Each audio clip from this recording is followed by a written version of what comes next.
Assalamualaikum warahmatullahi wabarakatuh. Selamat datang kembali di channel Sundanis, channel Pasundan. Semoga dulur-dulur semua selalu dalam keadaan sehat dan dilancarkan rezekinya. Amin ya Allah ya Rabbal alamin. Baik, pada kesempatan kali ini saya coba akan menceritakan sebuah kisah nyata dari seseorang yang nggak mau dipublikasikan. Dan inilah ceritanya. Bapak Jarwo itu seorang mantan ABRI di zaman Orde Lama. Semasa hidupnya sering ditugaskan di beberapa kota di Indonesia untuk membasmi pemberontak pada masa itu. Setelah masa pensiun, Bapak Jarwo ini bekerja sebagai penjaga perkebunan karet. Nggak jauh dari perkebunan karet itu ada sebuah kampung. Saat itu kampung ini sangatlah miskin. Bahkan warganya pun tidak mampu untuk membeli bahan makanan seperti beras, dan makannya pun cuma bisa makan nasi aking pada waktu itu. Pada suatu hari ada seorang warga meninggal. Orang ini sangatlah miskin, bahkan keluarga ini tidak mampu untuk membeli kain kafan.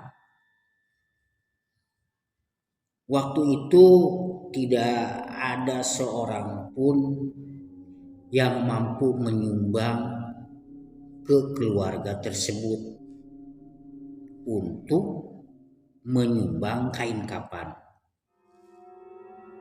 Selanjutnya, istri Pak Hasan ini berinisiatif untuk membuat kain kafan dari sarung suaminya. Dimodifikasilah sarung itu menyerupai kain kafan. Dibungkuslah suaminya dan dikuburkan. Di malam yang ke-1 diadakan pengajian dengan ala kadarnya, dengan sesuguhan cuma air putih dan rebus singkong. Maklum, keluarga ini sangatlah miskin.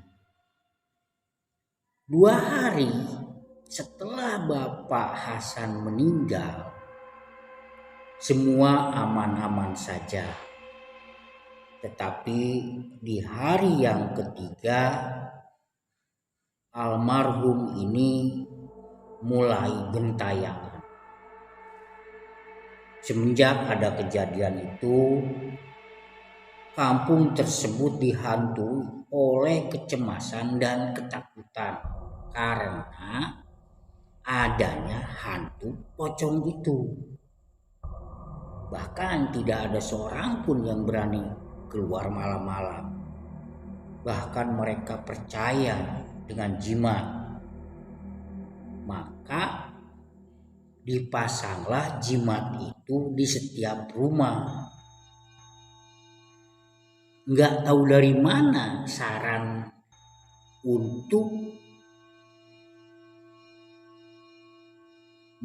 menempelkan jimat itu di rumahnya. Maksudnya sih untuk menangkal pocong biar nggak datang ke rumah terus. Itu maksudnya. Setiap malam pocong tersebut berkeliling ke setiap rumah warga sambil menangis minta dikapanin dengan layak. Kembali lagi ke Bapak Jarwo, penjaga perkebunan karet itu.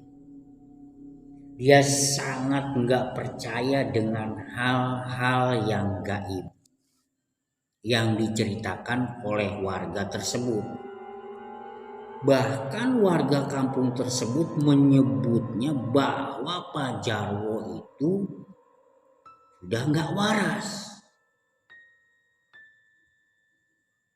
Jelas-jelas pocong itu ada dan selalu menerornya. Tapi Bapak Jarwo ini tetap nggak percaya. Suatu hari istri Pak Hasan menjemput Pak Jarwo di perkebunan karet itu. Dan menceritakan apa kata warga bahwa pocong suaminya itu memang benar ada. Tapi Pak Jarwo tetap pada pendiriannya, tidak percaya. Bahkan sesumbar dan menantang pocong itu ke istrinya Pak Hasan. Kalau emang benar ada pocong itu, suruh ke sini, kata Pak Jarwo dengan suara lantang dan menantang. Di suatu malam, Pak Jarwo lagi beres-beres. Tiba-tiba Pak Jarwo mendengar suara yang aneh, kayak suara orang jalan di sampah yang kering di belakang gubuknya. Penasaran Pak Jarwo ini langsung mengecek suara tersebut yang datangnya dari belakang gubuknya. Tetapi tidak ada siapa-siapa. Lalu dia masuk lagi ke gubuknya. Di tengah malam, sekitar jam 2 malam, tiba-tiba Pak Jarwo terbangun. Karena mencium bau busuk yang sangat menyengat. Pak Jarwo heran. Karena nggak mungkin ada bangkai tikus atau bangkai apa pikiran dia. Jadi Pak Jarwo ini mau mencari bau itu berasal dari mana. Sesaat kemudian ada suara laki-laki memanggil-manggil Pak Jarwo. Jarwo, Jarwo, saya datang Jarwo, saya datang. Pak Jarwo kaget. Siapa malam-malam begini ada yang memanggil namanya? Kemudian Pak Jarwo turun dari tempat tidurnya dan langsung keluar rumah. Apa yang terjadi? Sama kayak kejadian yang pertama. Tidak ada satu orang pun.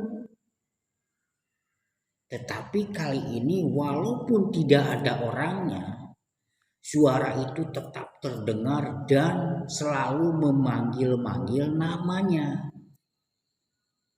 Saking penasarannya, Pak Jarwo mencari suara itu tetapi luput tidak ketemu. Jelang beberapa menit, tiba-tiba muncul sesosok manusia mendekati Pak Jarwo. Seorang perempuan. Ternyata itu adalah istrinya Pak Jarwo.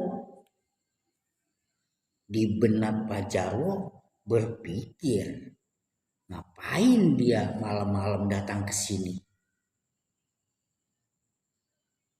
Istri Pak Jarwo tak berhenti. Lalu jalan, kemudian berhenti. Tetapi dia tidak menghampiri suaminya. Dia tetap berdiri di dalam kegelapan. Kemudian dia melambaikan tangan dan berkata kepada Pak Jarwo, suaminya itu.